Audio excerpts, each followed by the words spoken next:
जय श्री कृष्ण। राधे राधे मित्रों।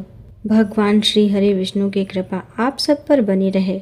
आज की इस वीडियो में आप श्रीमद् भागवत गीता के 15वें अध्याय का महात्म्य सहित श्रवण करेंगे।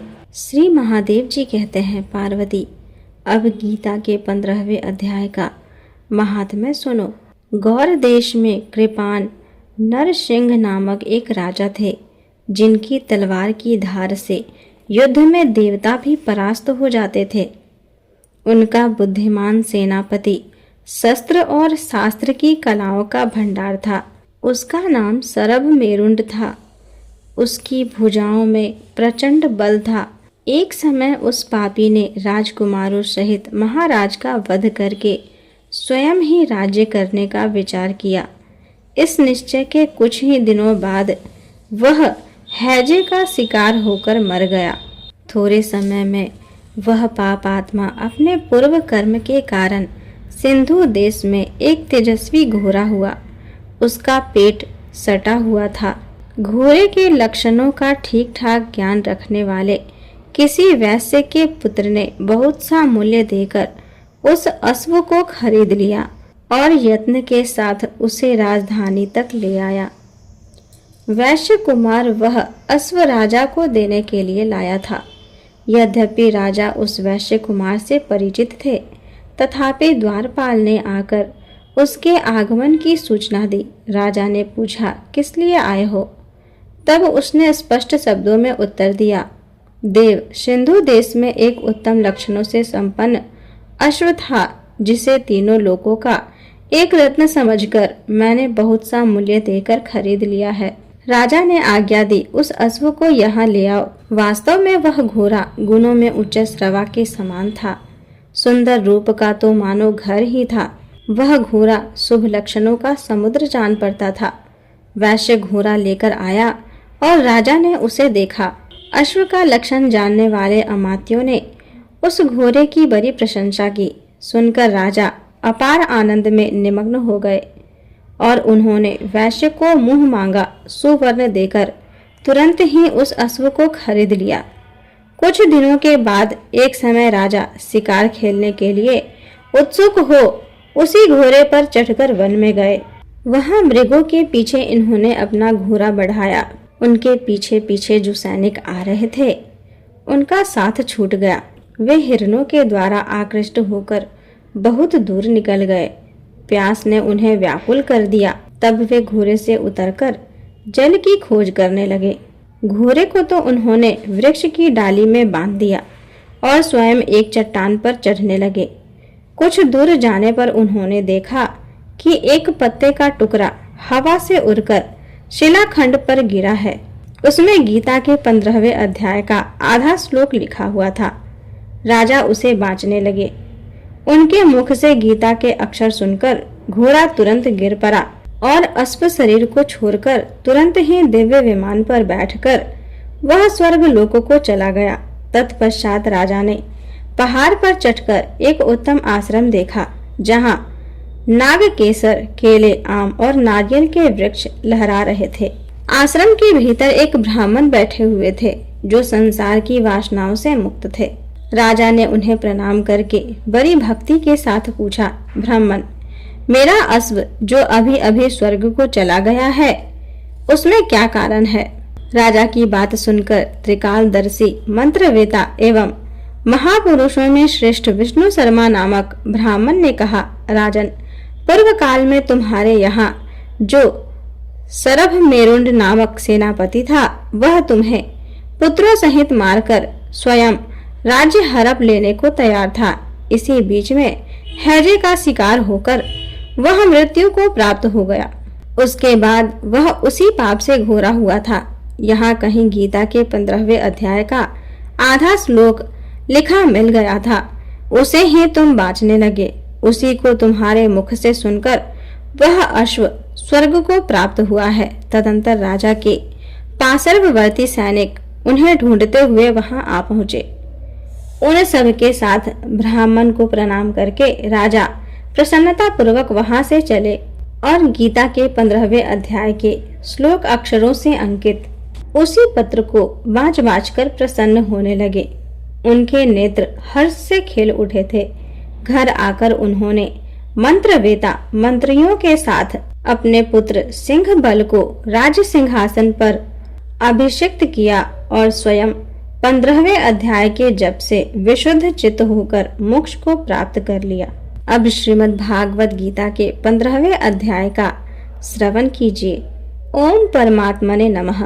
श्री कृष्ण भगवान बोले, हे अर्जुन, आदि पुरुष परमेश्वर रूप मूल वाले और ब्रह्मा रूप मुख्य शाखा वाले जिस संसार रूप पीपल के वृक्ष को अविनाशी कहते हैं तथा जिसके वेद पत्ते कहे गए हैं, उस संसार रूप वृक्ष को जो पुरुष मूल सहित तत्व से जानता है, वह वेद के तात्पर्य को जानने वाला है।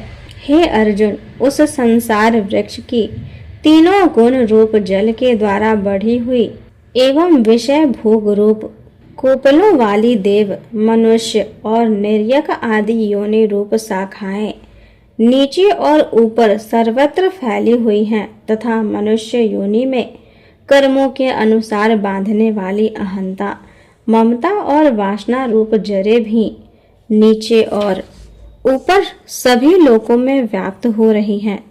परंतु इस संसार वृक्ष का स्वरूप जैसा कहा गया है वैसा यहाँ विचार काल में नहीं पाया जाता है, क्योंकि न तो इसका आदि है और न अंत है तथा न अच्छी प्रकार से स्थिति ही है। इसीलिए इस अहंता, ममता और वासना रूप अति दृढ़ मूढ़ वाले संसार रूप पीपल के वृक्ष को दृढ़ वैराग्य रूप शस्त्र द्वारा काटकर उसके उपरांत उस परम पद रूप परमेश्वर को अच्छी प्रकार खोजना चाहिए कि जिसमें गए हुए पुरुष फिर पीछे संसार में नहीं आते हैं और जिस परमेश्वर से यह पुरातन संसार वृक्ष की प्रवृत्ति विस्तार को प्राप्त होती है, उस ही आदि पुरुष नारायण के मैं शरण लेता हूँ। इस प्रकार दृढ़ निश्चय करके जिनका मान और मोह नष्ट हो गया है तथा जिन्होंने अपनी आसक्ति रूप दोष पर विजय प्राप्त कर लिया है और परमात्मा के स्वरूप में जिनकी निरंतर स्थिति है तथा जिनकी कामनाएं अच्छी प्रकार नष्ट हो गई हैं, ऐसे वे सुख दुख नामक द्वंद्वों से विमुक्त हुए ज्ञानी जन उस अविनाशी परम पद को प्राप्त होते हैं। उस स्वयं प्रकाशमयी परम पद को न सूर्य प्रकाशित कर सकता है, न चंद्रमा और न अग्नि ही प्रकाशित कर सकता है तथा जिस परम पद को प्राप्त होकर मनुष्य पीछे संसार में नहीं आते हैं, वही मेरा परम धाम है। हे अर्जुन, इस देह में यह जीव आत्मा मेरा ही सनातन अंश है और वही इस त्रिगुणमयी माया में स्थित हुई मन सहित पांचों इंद्रियों को आकर्षित करता है। कैसे कि वायु गंध के स्थान से गंध को जैसे ग्रहण करके ले जाता है, वैसे ही देहादिकों का स्वामी जीव आत्मा भी जिस पहले शरीर को त्यागता है, उससे इस मन सहित इंद्रियों को ग्रहण करके फिर जिस शरीर को प्राप्त होता है उसमें जाता है।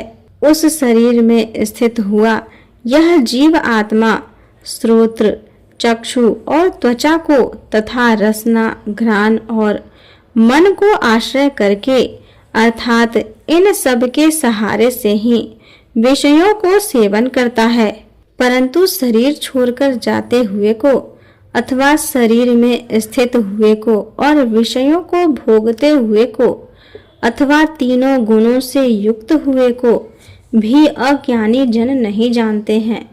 केवल ज्ञान रूप नेत्रों वाले ज्ञानी जन ही तत्व से जानते हैं, क्योंकि योगी जन भी अपने हृदय में स्थित हुए इस आत्मा को यत्न करते हुए ही तत्व से जानते हैं।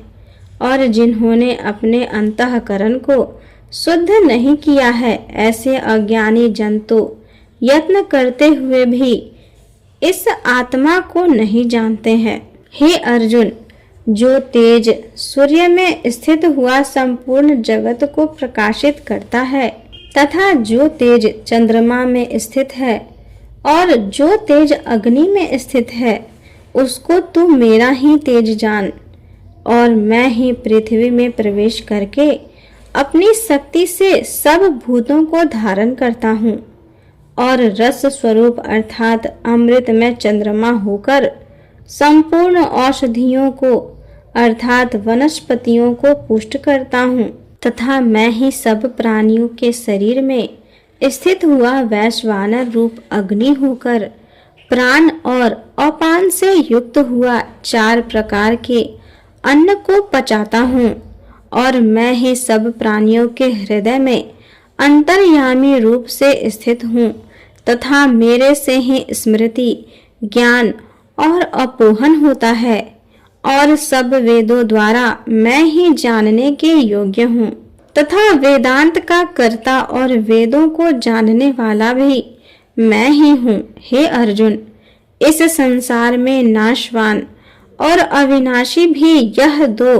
प्रकार के पुरुष हैं। उनमें संपूर्ण भूत प्राणियों के शरीर तो नाशवान और जीव आत्मा अविनाशी कहा जाता है तथा उन दोनों से उत्तम पुरुष तो अन्य ही है कि जो तीनों लोकों में प्रवेश करके सबका धारण पोषण करता है। और एवं अविनाशी परमेश्वर और परमात्मा ऐसे कहा गया है क्योंकि मैं नाशवान जड़ वर्ग क्षेत्र से तो सर्वथा अतीत हूँ और माया से स्थित अविनाशी जीव आत्मा से भी उत्तम हूँ। इसीलिए लोक में और वेद में भी पुरुषोत्तम नाम से प्रसिद्ध हूँ। हे भारत, इस प्रकार तत्व से जो ज्ञानी पुरुष मेरे को पुरुषोत्तम जानता है, वह सर्वत्र पुरुष सब प्रकार से निरंतर मुझ वासुदेव परमेश्वर को ही भजता है। हे निष्पाप अर्जुन, ऐसे यह अति रहस्य युक्त गोपनीय शास्त्र मेरे द्वारा कहा गया। इसको तत्व से जानकर मनुष्य ज्ञानवान और कृतार्थ हो जाता है, अर्थात उसको और कुछ भी करना शेष नहीं रह जाता। इस प्रकार श्रीमद् भागवत गीता में पुरुषोत्तम योग नामक 15वां अध्याय संपूर्ण हुआ। इस अध्याय में भगवान ने अपना परम गोपनीय प्रभाव भली प्रकार से समझाया है। जो मनुष्य उक्त प्रकार से भगवान को सर्वोत्तम समझ लेता है, फिर उसका मन एक क्षण भी भगवान के चिंतन का त्याग नहीं कर सकता, क्योंकि जिस वस्तु को मनुष्य उत्तम समझता है उसी में उसका प्रेम होता है और जिसमें प्रेम होता है उसी का चिंतन होता है। अतएव सबका मुख्य कर्तव्य है कि भगवान के परम गोपनीय प्रभाव को भली प्रकार समझने के लिए नाशवान क्षणभंगुर संसार की आसक्ति का सर्वथा त्याग करके एवं परमात्मा के शरण होकर भजन और सत्संग की ही विशेष चेष्टा करे। धन्यवाद।